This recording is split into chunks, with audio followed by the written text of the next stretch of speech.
एक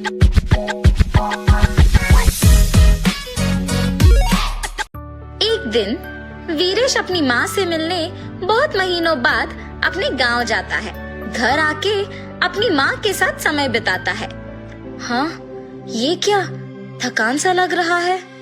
क्या हुआ बेटा, थक गए? जाओ जाके थोड़ी देर आराम करो। ऐसे कह के वहाँ से चली जाती है। वापस आके देखने पर वीरेश का सेहत और बिगड़ जाता है। तब उसके माथे को छूने की कोशिश करती है। जब माँ, मुझे शक हो रहा है कि ये कोरोना है, आप मुझसे दूर रहिए, मुझे छूना मत और मेरे चीजों को भी। सर्दी और खांसी है, ऐसी समय में आपको मेरे पास नहीं रहना चाहिए क्योंकि आपको भी आने का मौका है। ऐसे कह के उसके बैग से मास्कों का पैकेट बाहर निकालता है। माँ, इस मास्क के पैकेट को ग्लव्स पहन के साफ करके ही खोलिए। उनमें से एक लेके पहनिए ताकि आप इस बीमारी से बच पाए। मेरे पास एक और मास्कों का पैकेट है, मैं उसे इस्तेमाल करूंगा ताकि मुझसे किसी और को ना आए। ये कह के वीरेश भी मास्क पहनता है। वीरेश एक कमरे में अपने आप को बंद कर देता है कि जब तक उसका हालत ना सुधरे। कुछ ही दिनों में उसका सेहत ठीक होता है और वो तब उस बंद कमरे से बाहर आता है। माँ, मैं तो डर गया कि मुझे कोरोना आया, लेकिन मुझे सिर्फ एक साधारण बुखार और सर्दी हुआ था, लेकिन सावधान रहना ही ठीक हुआ। वीरेश एक पढ़ा लिखा नौकरी कर रहा बुद्धिमान आदमी था।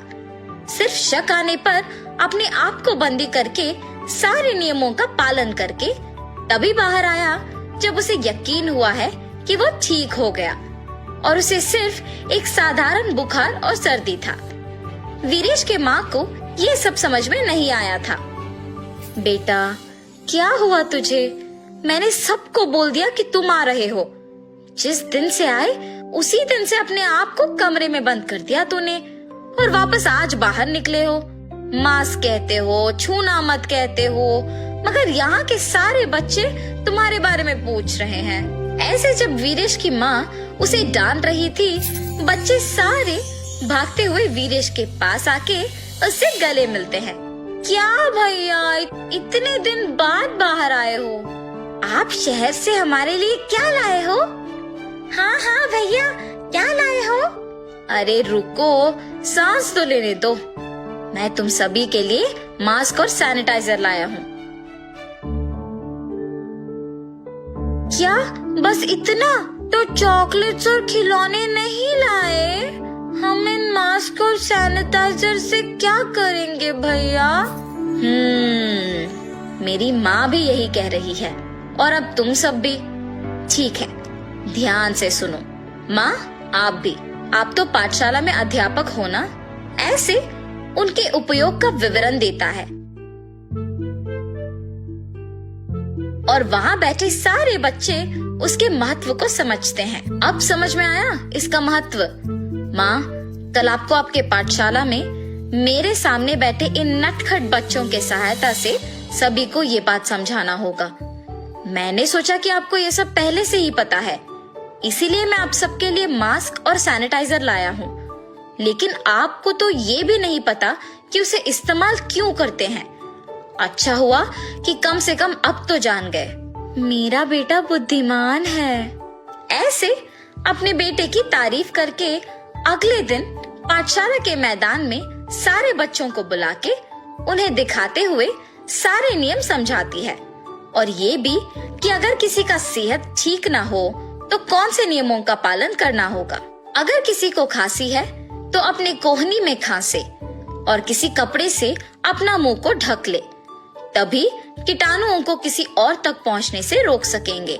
अगर खांसी, जुकाम या बुखार जैसे लक्षण है तो किसी के हाथों में हाथ ना देकर उन्हें नमस्कार करें। भीड़ित जगहों को ना जाएं और जब तक सेहत ठीक ना हो अपने आप को एक कमरे में बंद करें। मास्क पहने रखने पर अपने कीटाणुओं को किसी और तक पहुंचने से रोक पाएंगे और उन्हें बचा पाएंगे। हर रोज अपने मुंह को छूना, आंखों को छूना, नाक को छूना ये सब करना कम कर देना होगा। जितनी बार हो सके उतनी बार अपने हाथों को पानी और साबुन से 30 सेकंड तक धोना होगा। अल्कोहल से बनाए हुए सैनिटाइजर का इस्तेमाल करें और हमेशा उसे अपने पास रखें और इन सारे नियमों का पालन कीजिए। अगर आपके अड़ोस पड़ोस को या अपने जान पहचान वालों का सेहत खराब है तो उन्हें भी नियमों का विवरण दीजिए और एक अच्छे नागरिक का जिम्मेदारी निभाइए। ऐसे वो सभी में एक जागरूकता पैदा करती है।